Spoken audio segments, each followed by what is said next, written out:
So, welcome traders sa ating educational webinar. So, introduce natin yung trading system natin gamit for ilang years na. So, almost 7 years na natin ito gamit, no? So, ito yung ATS, ibig sabihin, Alliance Trading System. So, ATS in short. So, ito yung gamit natin, no? Sa TradingView platform, may mga buy and sell signal to. No, non-repaint, ibig sabihin, hindi siya nagbabago ng position, hindi siya katulad ng ibang indicator na repainting. So, may lumabas na buy signal, lalabas lang na buy signal dyan habang buhay. So, hindi siya magbabago ng position. Makita natin dito sa gold, 5-minute time frame, may buy signal. Then, nakita natin lumipad ang gold ng almost 260 pips.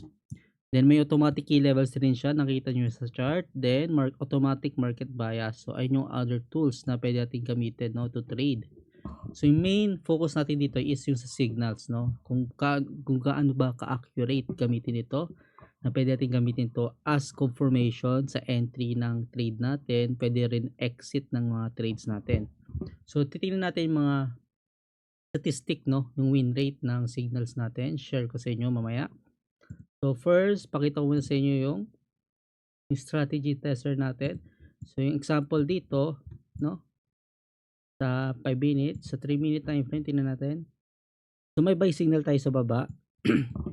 So, may lalabas na arrow up, no? So, example, if may buy signal, mag-enter ka ng buy, then pwede mag-exit ng almost 120 pips. So, automatic naka-take profit siya ng 120 pips. And 80 pips naman yung stop loss.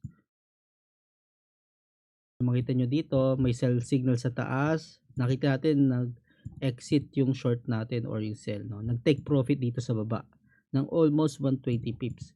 So, ayun yung example kung paano gamitin yung mga signals natin, yung ATS signals, kung paano mag-exit and entry ng mga trades.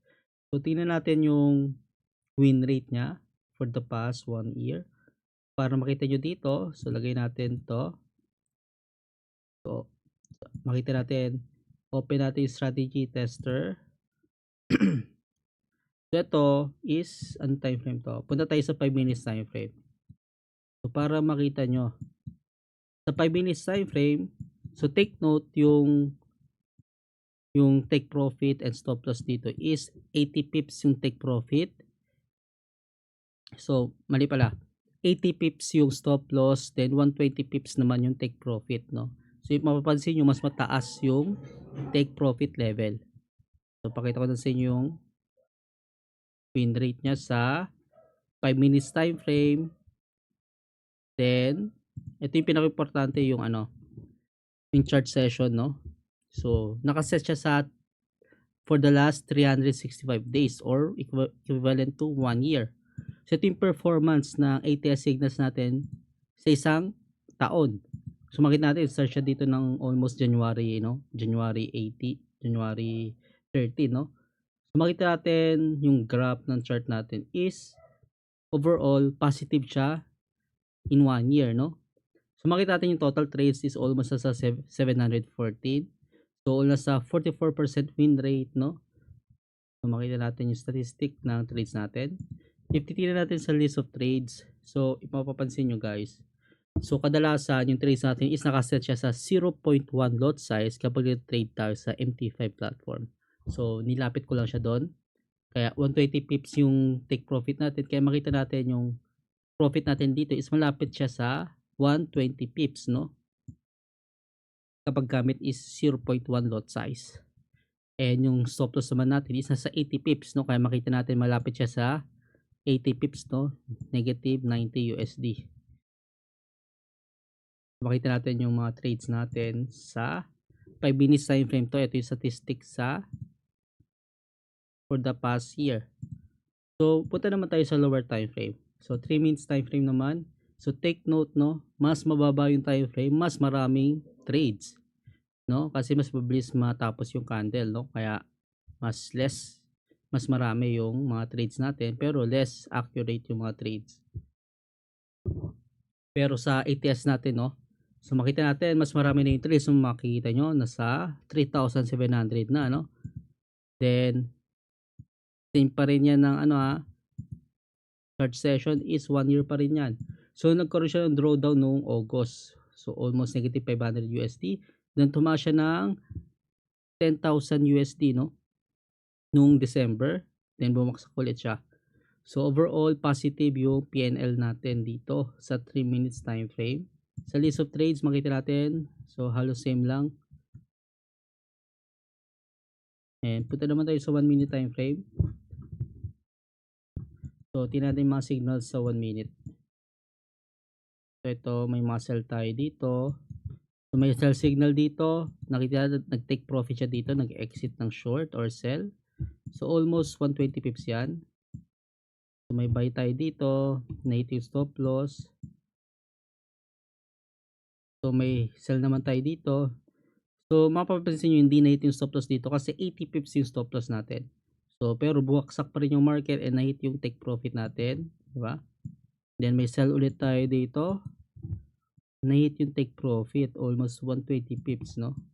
So ayun yung strategy natin, yung buy and sell signal, kung gaano ka-reliable yung mga signals na yan, confirmation for entry and exit. So tingnan natin yung statistic.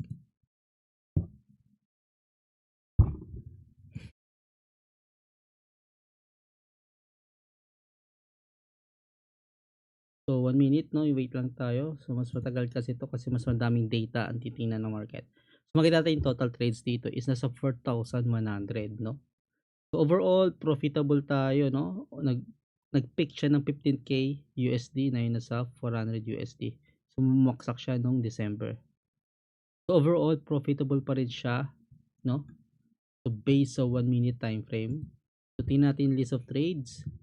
So makita natin mas mataas pa rin yung profit compare sa mga losses, no. So yun yung pinaka-importante, no. Dapat mas mataas yung mga profits natin para kahit nasa 40% win rate or 50% win rate is in the end is profitable ka pa rin. So ayun yung strategy natin, yung ATS, no. So ito yung mga gamit ng mga students natin, no. So masasabi ko sa inyo guys, mataas yung accuracy ng mga signals natin basta gamitin nyo lang sa tama, no. So apply nyo yung sa price action, fundamentals, no.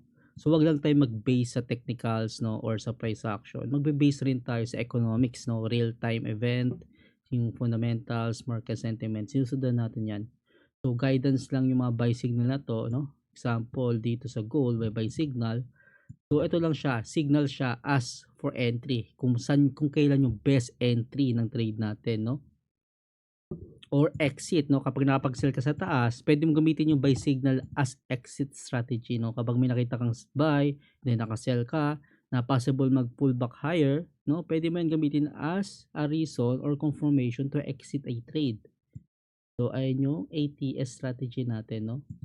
So sana mas maintindihan nyo yung trading system natin, no, sa TradingView. So aralin nyo lang ang mga trading course natin.